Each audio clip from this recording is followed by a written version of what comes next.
আসসালামু আলাইকুম। আপনারা দেখছেন স্পোর্টস জোন আর সাথে আছি আমি অন্তর।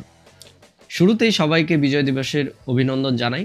আর সেই সাথে আরও অভিনন্দন জানাই বাংলাদেশ টিমকে যে এই বিজয় দিবসে আমাদেরকে সুন্দর একটি জয় উপহার দেওয়ার জন্য। দেখুন আজকে ভোরে যখন খেলা দেখতে বসেছিলাম তখন আসলে ঘুরে ফিরে একটা বিষয় মাথায় আসছিল যে বাংলাদেশ আসলে এই দল নিয়ে ওয়েস্ট ইন্ডিজের বর্তমানে ফর্মে থাকা এই দলটার বিপক্ষে কিভাবে কম্পিট করবে। ম্যাচ যতটা গড়াচ্ছিল বাংলাদেশের মানে কপালে, বাংলাদেশ দলের কপালে চিন্তার ভাঁজ যেন আরো গাঢ় হচ্ছিল। কারণ যে ধরনের উইকেটে খেলা হচ্ছিল, এমনিতে উইকেটটা কিন্তু আসলে অনেক কঠিন ছিল।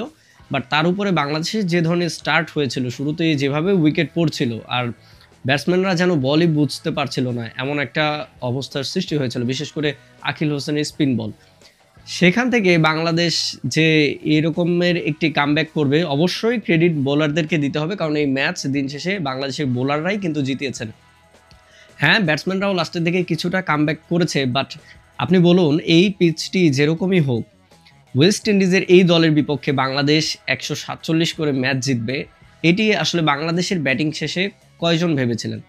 আমার তো ধারণা আসলে কেউ ভাবেননি। কারণ একের পর এক ওয়েস্ট ইন্ডিজের যে ধরনের ব্যাটিং লাইন আপ, একের পর এক যে ধরনের ব্যাটিং তাদের রয়েছে, বিশেষ করে তাদের 10 নাম্বার পর্যন্ত অনায়াসেই বলা যায়। আমার তো মনে হয় একমাত্র ওবেড ম্যাকয় ছাড়া বাকি মানে যে 10 জন রয়েছে তারা প্রত্যেকেই ব্যাটিং পারে এবং প্রত্যেকেই যেকোনো মুহূর্তে 1-2টা 6 মেরে ম্যাচের মোড় ঘুরিয়ে দিতে সক্ষম। সো এই দলটার বিপক্ষে যখন আপনি মাত্র বোর্ডে 147 রান জমা করবেন, তখন সেই রানকে ডিফেন্ড করে বাংলাদেশ দল জিতে যাবে। এটি আসলে আমি পার্সোনালি আমিও বিশ্বাস করিনি যে বাংলাদেশ এভাবে জিতে যাবে। হ্যাঁ, বাংলাদেশ হয়তোবা ফাইট করতে পারতো বা ফাইট করবে এরকম বিশ্বাস ছিল। বাট এই ম্যাচ জিতে যাবে সেটিও আমি আসলে বাংলাদেশের ব্যাটিং শেষে বিশ্বাস করিনি। বাট আমাদের সেই সবার বিশ্বাসকে ভুল প্রমাণিত করে বাংলাদেশের বোলাররা যেটি করিয়ে দেখালো, এক কথায় অবিশ্বাস্য। হ্যাঁ, এই ম্যাচটি আমি বলছি না যে মানে 150 রান। দেখুন এই ম্যাচটি যে বাংলাদেশ 150 রান করেছে, মানে অলমোস্ট 150 তো 147 করেছে। এখানে বাংলাদেশ এখানে যে 200 রানের মতো বা 180 রানের মতো করার পিচ ছিল সেটি কিন্তু নয়। কিন্তু তারপরেও যে 140-45 করবে এরকম পিচও কিন্তু না। এই পিচে অনায়াসে আপনি যদি একটু দেখে শুনে খেলেন 155 থেকে 60 রানের মতো পিচ কিন্তু এটি ছিল। সেদিক থেকে যদি আমরা লক্ষ্য করি যে বাংলাদেশ কিন্তু একটা ভালো একটা রানে পিছিয়ে ছিল। যদিও টসে আমরা হেরেছি, আমাদেরকে ব্যাটিং আমন্ত্রণ জানানো হয়েছে। সেখানে ব্যাটসম্যানদের আসলে বাংলাদেশের ব্যাটসম্যানদের জন্য কাজটা আরও কঠিন হয়েছে। কারণ বাংলাদেশ যদিও বিশ্বকাপ খেলার অভিজ্ঞতা রয়েছে এই প্লেয়ারদের, এখানে ম্যাক্সিমাম প্লেয়ারদেরই বাংলাদেশের। তারপরেও এই পিচে নতুন একটা পিচে খেলা হচ্ছে, সেখানে পিচটি আসলে কীরকম বিহেভ করে, আগে ব্যাটিং করে কোন টার্গেটটি সেট করলে বাংলাদেশের জন্য জয়ের জন্য একটা ভালো টার্গেট হবে সেটি কিন্তু আসলে জানা ছিল না। ম্যাচ যত গড়িয়েছে আমরা কিন্তু ধীরে ধীরে পিচের বিহেভিয়ারটা বুঝতে পেরেছি বা বাংলাদেশ দলও সেভাবে হয়তো নেগোশিয়েট করার চেষ্টা করেছে। তারপরও ব্যাটিং দেখে কিছু কিছু সময় হয়তোবা খুবই বিরক্ত লেগেছিল বা বিরক্ত লাগাটাও স্বাভাবিক। কিন্তু ভাই দিন শেষে যখন দলের অবস্থা শুরুতে এতগুলো উইকেট পড়ে যাবে আর বল এত মুভ করছিল, সেখানে কিছু কিছু ক্ষেত্রে পেসারদের বল আনইভেন বাউন্সও হচ্ছিল। সো সেখানে আসলে এই ধরনের ব্যাটিং করে মানে টিকে থাকা ছাড়া কিছু ব্যাটসম্যানদের পক্ষে আর করারই বা কী ছিল। সো তারপরেও ক্রেডিট দিতে হবে। আমি বিশেষ করে সবচেয়ে বেশি যে ক্রেডিটটা দেবো সেটি হচ্ছে লাস্টে শামীম পাটোয়ারি।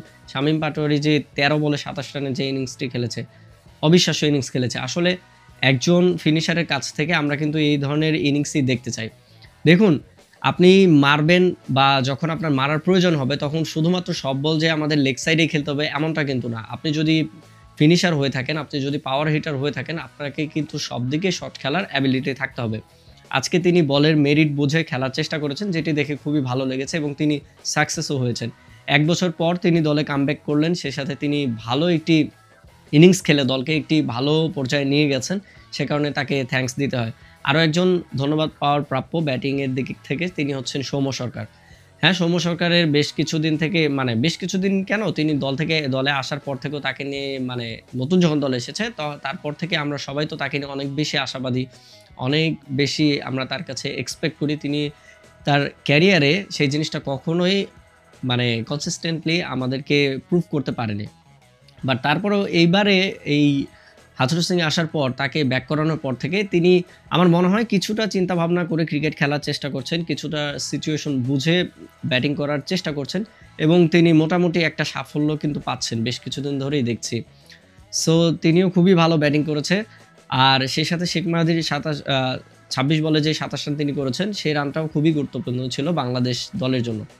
আর বোলিংয়ের কথা কি বলবো, বোলিংয়ের দিকে আসলে বাংলাদেশের এই ম্যাচটি যেমনটা শুরুতেই বলেছি যে বাংলাদেশে কিন্তু বোলাররাই এই ম্যাচটি জিতিয়েছে। কারণ যখন মাত্র 147 রান আপনি করবেন, সেই রান করে আপনি ডিফেন্ড করতে গেলে অবশ্যই বোলারদের দিকে তাকিয়ে থাকতে হবে এবং বোলাররাই সেই কাজটি খুবই ভালোভাবে করে দেখেছে। যদিও বা একটা সিচুয়েশন ছিল যেখান থেকে বাংলাদেশকে মনে হচ্ছিল খুবই ইজিভাবে ম্যাচটা জিতে যাবে। হ্যাঁ, মাত্র 61 রানের মধ্যেই ওয়েস্ট ইন্ডিজ দলে কিন্তু 7টা উইকেট পড়ে গিয়েছিল। সেখান থেকে কেই বা ভেবেছিল যে এই ধরনের মানে টাফ সিচুয়েশন তৈরি হবে ম্যাচের শেষ দিকে গিয়ে। আর যেটা বলছিলাম যে ওয়েস্ট ইন্ডিজের ব্যাটসম্যান দেখে আসলে আপনি আগে থেকে প্রেডিক্ট করতে পারবেন না যে কী হবে। 7 উইকেট পড়ে যাওয়ার পরও 67 রানের একটা দুর্দান্ত পার্টনারশিপ হলো। সেই পার্টনারশিপে ওয়েস্ট ইন্ডিজ এমন একটা পর্যায়ে পৌঁছে গেল যে মাত্র শেষ 3 ওভারে তাদের প্রয়োজন ছিল 20 রান। সেখান থেকে তো বাংলাদেশকে আবারও মনে হচ্ছিল যে বাংলাদেশ এই ম্যাচটি হারার খুবই দ্বারপ্রান্তে রয়েছে। কারণ যখন 18 বলে 20 রান প্রয়োজন, সেখানে শেফার্ডের মতো একজন ব্যাটসম্যান আর সাথে তো ক্যাপ্টেন রবম্যান পাওয়েল তিনি রয়েছেনই 50 করে। সো সেখান থেকে এই ম্যাচ বাংলাদেশ জিতবে এটিও আসলে ধারণা করা গেছিল না। বাট তারপরেও বাংলাদেশ বোলার পেসাররা লাস্টের দিকে কামব্যাক করেছে। তাসকিন খুবই ভালো ওই ওভারটি করেছে, মাত্র 2টি রান দিয়েছে, একটি উইকেট নিয়েছে। সেই সাথে লাস্ট ওভার হাসান মাহমুদ তিনি তো দুর্দান্ত, মানে নার্ভ ঠান্ডা রেখে তিনি যেভাবে ঠান্ডা মাথায় বোলিং করে গেছেন, এক কথায় মানে অবিশ্বাস্য। সো বিজয়ের এই দিনে বাংলাদেশের এই বিজয়টি আমাদের মধ্যে আরও বাড়তি উন্মাদনার সৃষ্টি করেছে। আর সেই সাথে এই জয়ের ধারাটি বাংলাদেশ আগামী যে দুটো ম্যাচ রয়েছে সেই দুটো ম্যাচে অব্যাহত রাখবে বলেই আমার বিশ্বাস।